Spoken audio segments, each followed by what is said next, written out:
Hari ini saudaraku, saya mau sampaikan sedikit mengenai hidup yang intim dengan Tuhan. Ya, keintiman dengan Tuhan, kedekatan dengan Tuhan. Ya, bagaimana kita mengembangkannya, bagaimana kita menumbuhkannya, bagaimana kita bertambah-tambah intim dengan Tuhan. Karena sebenarnya, saudaraku, kita ini diciptakan adalah untuk intim dengan Tuhan, bersekutu dengan Tuhan. Kita diciptakan segambar dengan Tuhan supaya Tuhan bisa bersekutu dengan kita. Ya, kalau buku Yohanes 4 berkata Allah itu roh adanya, dan kita juga punya roh. Roh kita bisa bersekutu dengan Tuhan, saudaraku. Dan itu sangat membawa kita kepada satu kepuasan yang sejati. Ya, hidup bersekutu dengan Tuhan. Dan memang untuk itulah kita diciptakan. Amin, saudaraku.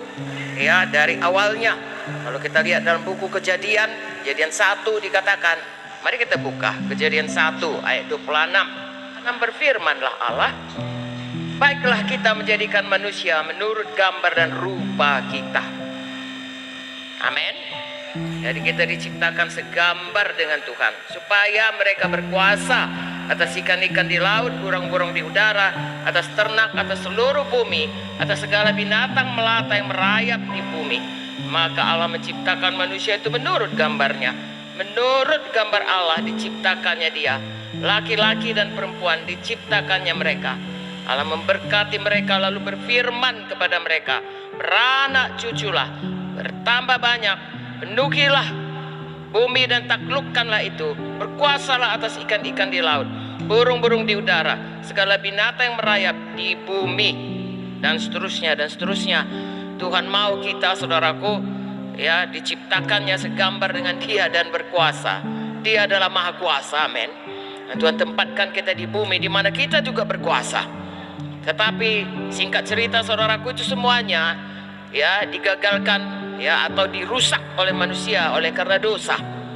Kalau bersekutu kita saja sekarang, saudaraku, kalau kita ya bersekutu satu dengan yang lain adalah kerinduan hati kita. Kalau kita satu dengan yang lain itu saling percaya dan saling memegang janji. Sejarah manusia ini, saudaraku, kita akan melihat bagaimana Tuhan yang memulai selalu, supaya kita kembali kepadanya, supaya kita intim dengan Dia, supaya kita bisa bersekutu, supaya kita kembali kepada kehendaknya semula, menciptakan kita segambar dengan Dia, hidup berkuasa, hidup dekat dengan Dia, hidup yang mengenal Dia dan hidup yang dikenal olehnya, hidup yang kekal selama-lamanya. Dari itu, saudara dan saya, ya, walau apapun kegiatan kita, walau apapun ya konsep pikiran kita, sebenarnya ya tujuan hidup kita ini adalah dekat dengan Tuhan, ya, bersekutu dengan Tuhan, mulia, ya, segambar dengan Tuhan. Ya, ada orang berasa, saudaraku, kalau banyak pelayanannya, hebat nampaknya, itulah yang dikehendaki Tuhan. Enggak sekedar itu, saudaraku. Melebihi itu, Tuhan menghendaki kita dekat dengan Dia. Dan kalau banyak pun perbuatan kita itu keluar dari kedekatan kita dengan Dia. Bukan karena kita itu mau supaya kalau begini ku buat maka Tuhan akan suka padamu. Bukan kita, tapi kembali lagi Tuhan, ya, yang memulai mencari kita dan kita menyambut panggilannya itu. Lalu terjadilah satu ya hidup yang betul-betul dekat dengan Tuhan, seturut dengan kehendak Tuhan, dan kita akan menikmati hidup demikian, mempermuliakan Tuhan, dan sepanjang hidup kita, saudaraku, selalu dekat dengan Tuhan.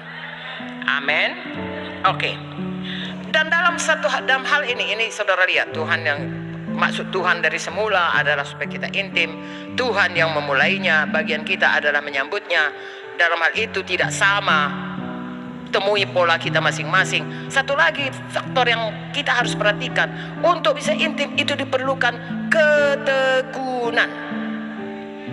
Ya, itu bukan sesuatu yang sambil lalu, ya, atau salah satu dari kegiatan kita. Tidak, perlu ketekunan. Amin.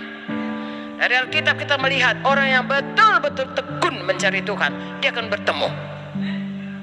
Sehingga hari lepas hari, ya, seperti saya katakan tadi, nggak akan mungkin saya bisa ceritakan kepada saudara. Tapi kalau kita mencarinya, semua kita bisa mendapatnya. Amin. Ya, jadi bertekun. Karena firman Tuhan menunjukkan kepada kita, kalau kita bertekun pasti dapat. Amin. Kita lihat dulu dari Lukas 18. Ini seorang hakim yang kejam. Kata Tuhan, sama-sama. Kata Tuhan, camkanlah apa yang dikatakan hakim yang lalim itu. Tidakkah Allah akan membenarkan orang pilihannya yang siang malam berseru padanya? Dan adakah ia mengulur-ngulur waktu sebelum menolong mereka? Aku berkata kepadamu, ia akan membenarkan mereka. Akan tapi jika anak manusia itu datang, adakah ia mendapati iman di bumi? Perhatikan di sini.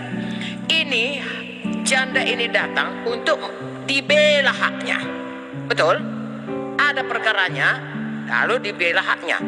Jadi kalau untuk dibela hak hanya minta pertolongan pun, Tuhan datang dengan segera.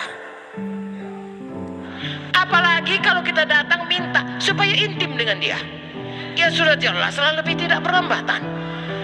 Tapi untuk itu seperti ini tekun. Kita pun mesti tekun. Haleluya. Dan kalau kita tekun, sudah pastilah lebih lagi Tuhan tidak berlambatannya.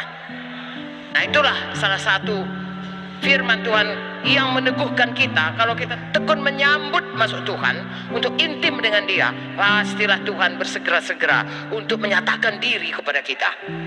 Haleluya.